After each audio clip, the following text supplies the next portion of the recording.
এখনো বাইরে তাকিয়ে কি দেখছো? যা হওয়ার তা তো হয়ে গেছে, ঘরে এসো। রেহানা, চোখের সামনে সব শেষ হয়ে গেল।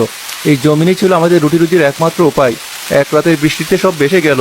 এখন মেয়ের মুখে কি তুলে দেব? সৃষ্টিকর্তা যা করেন ভালোর জন্যই করেন। তুমি ভেঙে পড়লে আমাদের কি হবে? আমরা তো তোমার মুখের দিকে তাকিয়েই ভরসা পাই। কিসের ভালো রেহানা? মাথার উপর ঋণের বোঝা, মহাজন তার ছাড়বে না। কালকে হয়তো টাকার জন্য লোক পাঠাবে। আমি কি জবাব দেবো তাকে? এত ভেবো না তো, কোনো না কোনো একটা পথ বের হবেই। আমাদের ধবলই তো আছে, ওর দুধ বিক্রি করে না হয় চলবে কিছুদিন। হ্যাঁ, আমাদের মহিষটা তো আছে, কিন্তু ওর দুধ বিক্রি করে কি চলবে? দিনে যে সামান্য দুধ দেয় তাতে মনে হয় না সংসার চলবে। আর কাশিমের জন্য তো বাজারে মহিষের দুধের কোনো দামই নেই। সবাই তার সস্তা করে দুধই কেনে। হোক সস্তা, কাশেমটা দুধে পানি মেশায়, ওর তো ভেজাল দুধ। গ্রামের মানুষ কি বোঝে না? সস্তার কাছে বেজারও অমৃত মনে হয় রেহানা।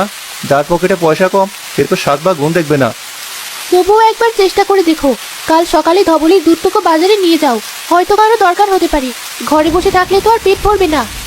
ঠিক আছে, তুমি যখন বলছো কাল যাব। জানি কোনো লাভ হবে না, মানুষ মহিষের দুধ পছন্দ করে না। বাবা, মন খারাপ করো না, দেখবি সব ঠিক হয়ে যাবে। আমি আর মা না হয়ে কদিন একবেলা খাবো। না রে মা, তোদের উপোস থাকতে হবে না। এই জলিল শেখ বেঁচে থাকতে তোদের কোনো কষ্ট হতে দেবে না। চল সবাই ঘরে চল, রাত বাড়ছে।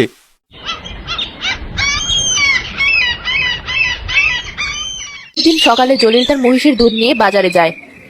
দুধ নেবেন? দুধ, খাঁটি মহিষের দুধ, একদম টাটকা দুধ। কি জলিল ভাই, তুমি আবার কবে থেকে দুধের ব্যবসা ধরলে? তোমার না চাষাবাস করে অভ্যাস? আর বলো না ভাই, সর্বনাশা বৃষ্টিতে সব ফসল শেষ। এখন এই মহিষের দুধই ভরসা। নাও না ভাই, খাঁটি দুধ, ছেলে মেয়ে খেলে শরীর ভালো থাকবে। না ভাই, মহিষের দুধের গ্রানটা একটু অন্যরকম। ছেলেমেয়েরা খেতে চায় না, তার উপর তোমার দুধের যে দাম। দাম আর বেশি কোথায়? খাঁটি জিনিসের দাম তো একটু হবেই। কাশিমের মতো তো আর দুধে পানি মেশাই না। কে বলে জলিল কাশিমের দুধে পানি? আরে তার গরুর দুধ যেমন ভালো, খেতেও তেমন মিষ্টি। আমরা তো তার কাছ থেকেই নেই। ভাই, ওই মিষ্টির আড়ালে যে কি আছে তা যদি জানতে, সে তো দুধে চিনি মেশায় স্বাদ বাড়ানোর জন্য। কি ব্যাপার জলিল ভাই, আমার নামে খুব বদনাম ছড়াচ্ছ দেখছি। নিজের মাল বিক্রি হচ্ছে না বলে আমার পিছনে লেগেছ? আমি কারো পেছনে লাগিনি কাশেম, আমি সত্যিটাই বলছি। তুমি মানুষের সাথে প্রতারণা করছো। আরে যাও যাও, যার নিজের করে খাবার নেই সে আবার সততার জ্ঞান দিতে এসেছে। গ্রামের লোক কি বোকা? তারা ভালো মন্দ বোঝে না। আমার দুধ ভালো, তাই সবাই কেনে। তোমার মহিষের গন্ধওয়ালা দুধ কে কিনবে? কাশেম ভাই ঠিকই বলেছে। জলিল ভাই, তুমি বরং অন্য কিছু করার চেষ্টা করো। এই মহিষের দুধ বিক্রির আশা ছেড়ে দাও। ঠিক আছে ভাই, যখন কেউ নেবে না তখন আর কি বলার আছে। দেখলে তো, বললাম না। যাও বাড়ি ফিরে গিয়ে এই দুধ দিয়ে ক্ষীর বানিয়ে খাও। জলিল মন ভরা কষ্ট নিয়ে বাজার থেকে তার বাড়ির দিকে চলে যায়।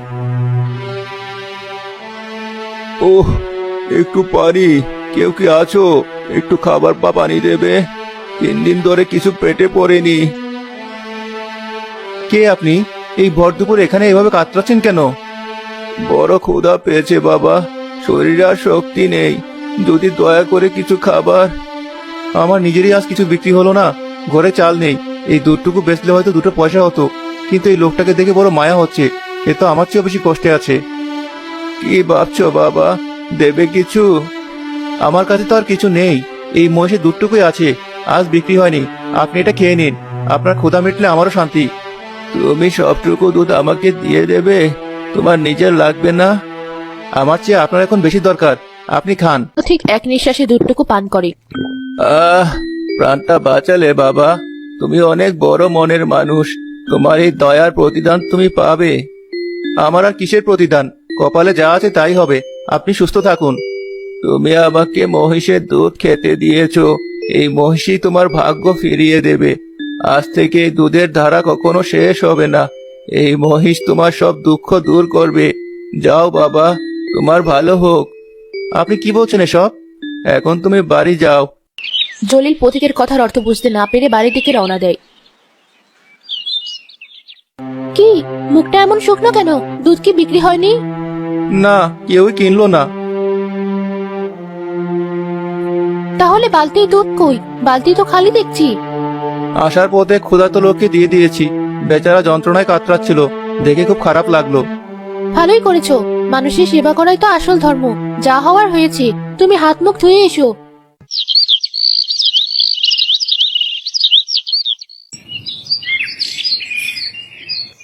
বেলা হয়ে গেল, ওঠো, ধবলের দুধ দোয়ানোর সময় হলো। উঠে আর কি হবে? কে বা কিনবে এই দুধ? কেউ না কিনুক, রিনা খাবে। এবার ওঠো তো। জলিল অনিচ্ছা সত্ত্বেও দুধ দোয়ানোর বালতি নিয়ে গোয়ালে যায়। দুধ দোয়াতে দোয়াতে সে অবাক হয়ে যায়।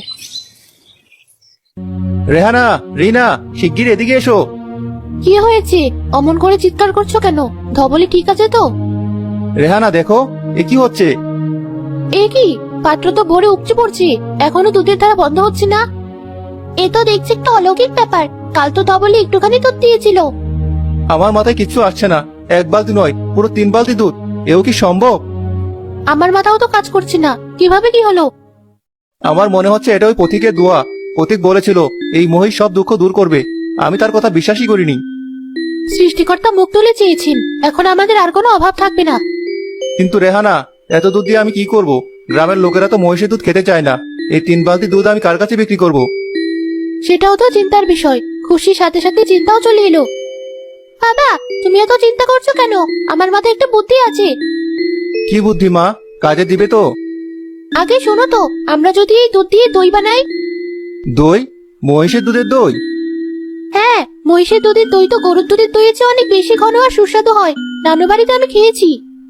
কিন্তু দই বানানোর নিয়ম কানুন তো আমি জানি না। আমি অল্প স্বল্প জানি। আমার মা তো খুব ভালো দই বানাতেন। আমরা দুজনে মিলেই পারবো। হ্যাঁ বাবা, তুমি রাজি হয়ে যাও, আমাদের দই সবাই পছন্দ করবে। ঠিক আছে, যখন মা আমি এত করে বলছিস তখন তাই হোক। কাল থেকে আর দুধ নয়, দই বানিয়ে বাজারে নিয়ে যাব। দেখা যাক কি হয়। তাতে তারা মহিষের দুধের দই বানিয়ে হাঁড়িতে জমতে দিল।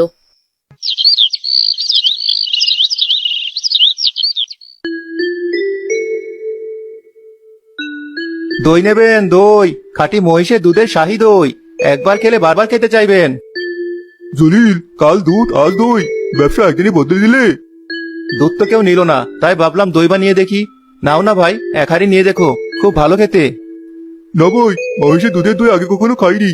কেমন টক না মিষ্টি হবে কে জানে। থাক। দেখে তো ভালোই লাগছে, কিন্তু স্বাদ কেমন হবে কে জানে, যদি পয়সাটা জলে যায়। আরে ভাই, পয়সা জ্বলে যাবে কেন? কথা দিচ্ছি, ভালো না লাগলে পয়সা ফেরত। আবার নতুন দোকান খুলে বসেছো জলিল ভাই? মহিষে দুধের দই? হা, হা, হা। মানুষ যা খায় না তুমি তাই বেচতে আসো? তুমি নিজে চরকা তেল দাও কাশেম, আমার চিন্তা তোমায় করতে হবে না। আরে আমি তো তোমার ভালোর জন্যই বলছি। এই দই খেয়ে যদি গ্রামের লোকের পেট খারাপ হয় তখন কিন্তু মোড়ক তোমাকেই ধরবে। কাশেম ভাই ঠিকই বলেছে, অচেনা জিনিস কে কাজ দেয়। চলো আমরা চলে যাই। কাশিমের কথা শুনে বাকিদেরও মনের সন্দেহ জেগে ওঠে। কেউই দই কিনতে সাহস পায় না। সারাদিন বসে থেকেও জলিল একটা দইয়ের হাড়িও বিক্রি করতে পারলো না।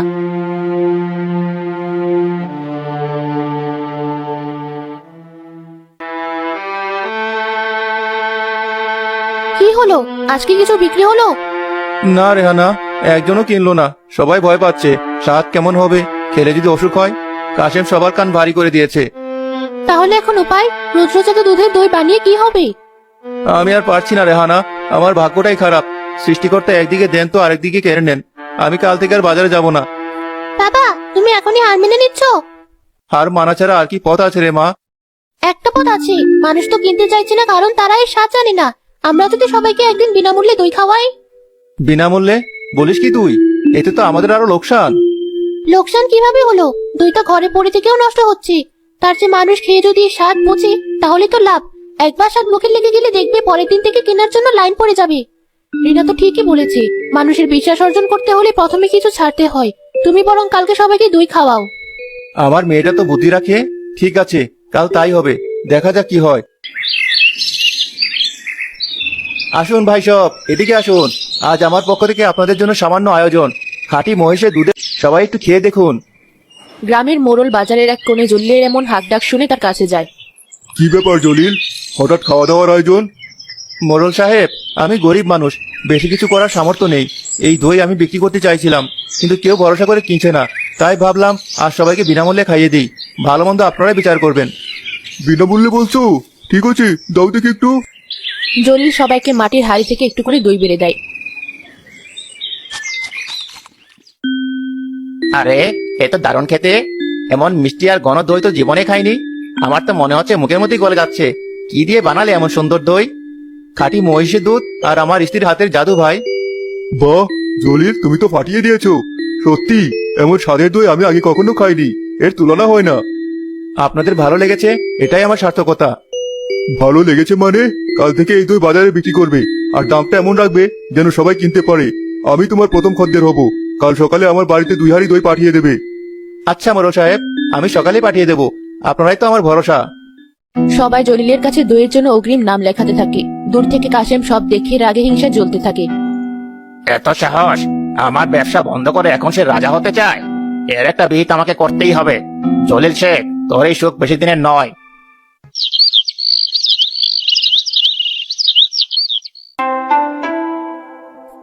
আসুন আসুন, খাঁটি মহিষের দুধের শাহী দই নিয়ে যান। মিষ্টি দই, সুস্বাদু দই। জলিল ভাই, তোমার দইয়ের তো জবাব নেই। কাল খেয়েছি, এখনো মুখে স্বাদ লেগে আছে। আজ 2 হাঁড়ি দাও। কাশেম তার দুধের পাত্র নিয়ে দূরে বসে আছে, কিন্তু তার দিকে কেউ ফিরেও তাকাচ্ছে না। গরুর দুধ, খাঁটি গরুর দুধ। আমার কাছ থেকে দুধ না নিয়ে এই মহিষের দই কিনছো? আরে, নতুন জিনিসের কদর কদিন। 2 দিন পর যখন এই দই আর ভালো লাগবে না, তখন আমার কাছে আসতে হবে। চুপ করো কাশেম। এতদিন তোমার ওই পানির মতো দুধ খাইয়ে আমাদের ঠকিয়েছো। আমরা তো তোমার দুধের নামে পানি খেতাম। এখন ভালো জিনিস পেয়েছি, তোমার কাছে আর কেন যাবো? আমার দুধে পানি? কে বলেছে? কোন সাহসে তুমি আমার নামে বদনাম করছো? আর বলতে হবে না, দলিলের দই খাওয়ার পর বুঝেছি আসল স্বাদ কাকে বলে। তুমি তো দুধের সাথে পানি মেশাতে না, স্বাদ বাড়ানোর জন্য চিনিও দিতে। আমরা এতদিন বোকার মতো খেয়েছি। ঠিকই বলেছো, তোমার প্রতারণার দিন শেষ কাশেম। এখন সৎ মানুষের যুগ। তোমরা সবাই একদিন পস্তাবে, দেখে নিও। আমি কাশেম ব্যাপারী, আমাকে তোমরা চেনো নি। কেউ তার কথায় কান দেয় না, সবাই জলিলের দই কিনতেই ব্যস্ত। আজ বাজারে কি ভালো বিক্রি হয়েছে?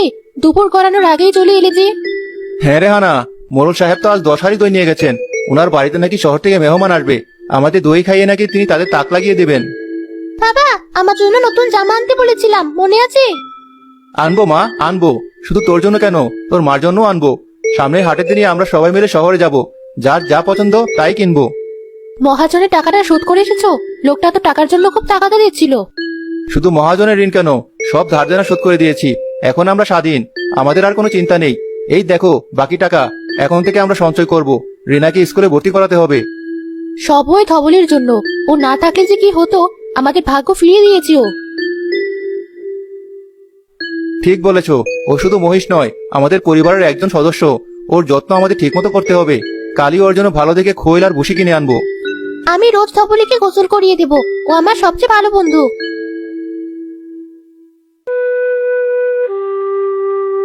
শেষ, আমার সব শেষ হয়ে গেল। ওই জলিলের জন্য আমার ব্যবসা লাটে উঠেছে। বাজারে এখন আর কেউ আমার মুখও দেখে না। দুধ বিক্রি না হয় গরুটাও বেঁচে দিতে হলো। আমি এখন পথের ফকির। না না, আর সহ্য হচ্ছে না। আমাকে কিছু একটা করতেই হবে।